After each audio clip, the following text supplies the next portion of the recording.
and welcome to the new lecture of your business studies, and this is your 12th lecture of your topic, that is principle of management. And today's our topic is the scientific technique of the management given by the F.W. Taylor. So first of all, you should know about what do you mean by the technique.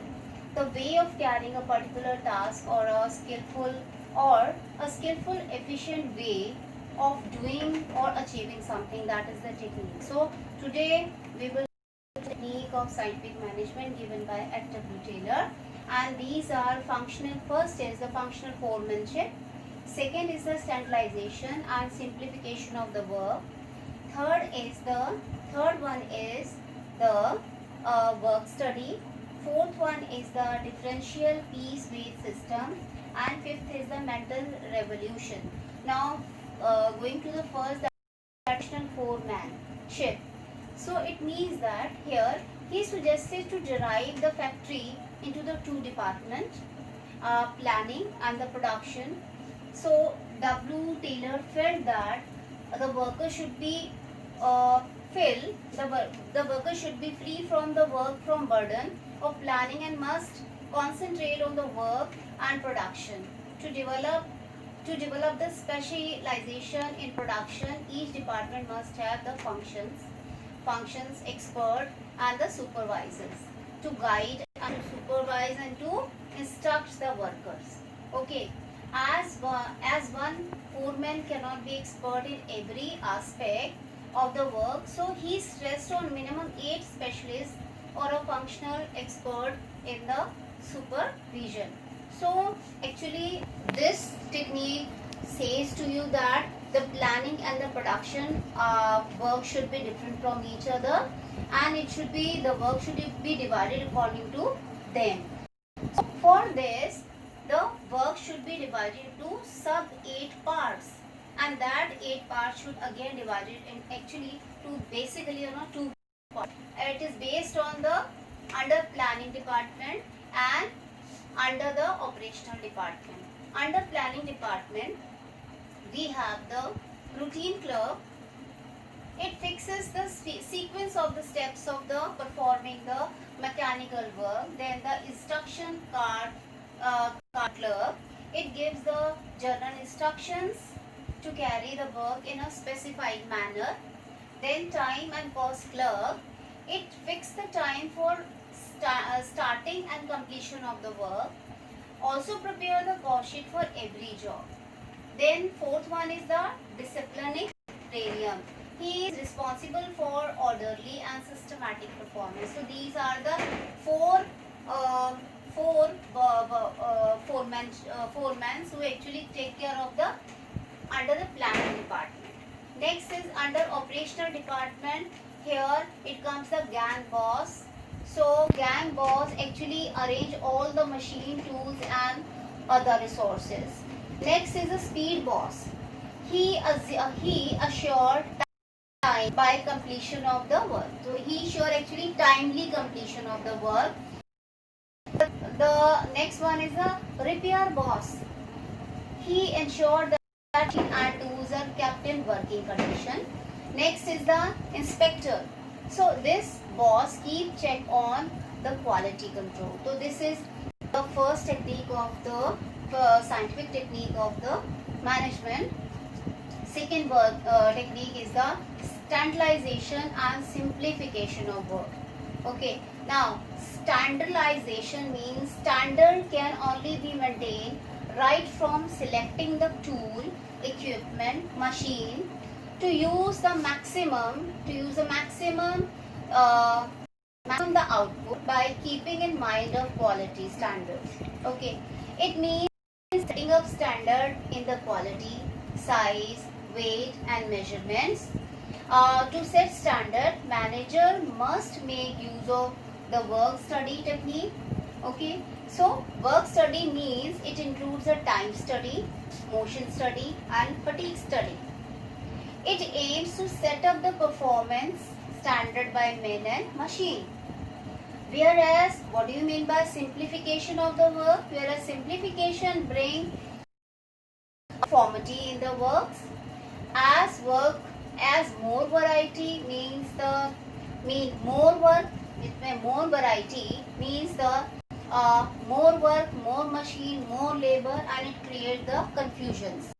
Now, so it is emphasis on the elimination of diversity of the product size and the type. It means that we should take our work on a simple way. Not we should make it in a confusion way and complex way. We should make our work in a simple way. Come to the next, that is the third, is the work study. Work study, it ensures maximum production, minimum cost, and getting best contribution for every factor. It includes, what does it include? It includes the fatigue study. So fatigue study means the technique conducted to find out what, that is frequency of rest intervals. Next is duration of the rest intervals and also the number of rest intervals. A person get tired when he perform job for a long time. There is always a need of the rest. Okay, when the employee work for a long time, there is also a need of the rest because of the mental tiredness and the physical tiredness. Okay, so for that, the tailor insists that worker should be observed that when he gets tired and his efficiency levels start decreasing, and how much time he wants to become the fresh and rejoin the work. That all has to be by the manager. Next is the method study. So it is conducted to find out the one best method or a way of performing the job which keeps the product cost minimum and makes maximum use of resources of organization.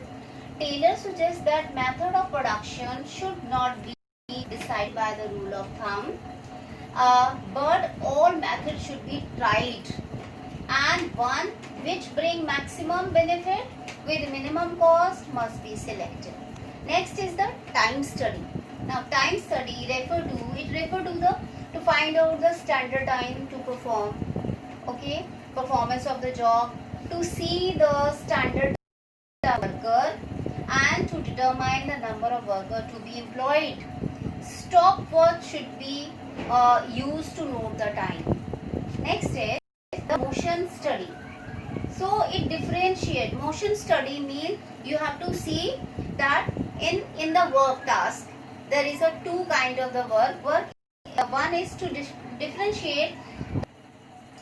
Motion study to differentiate between the productive and non-productive movements.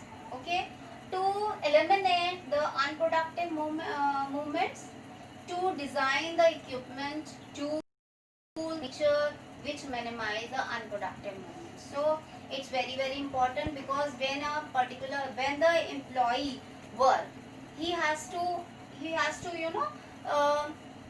have to take so much time in the productive or unproductive work also. So the manager has to see that unproductive movement should be eliminated. Okay, next is the differentiate piece wage system. So differentiate piece wage system is very famous for deciding the wages. So it is paying the different rate of wages for efficient and inefficient employees. It means extra wages paid to efficient employees will be motivated them to remain efficient.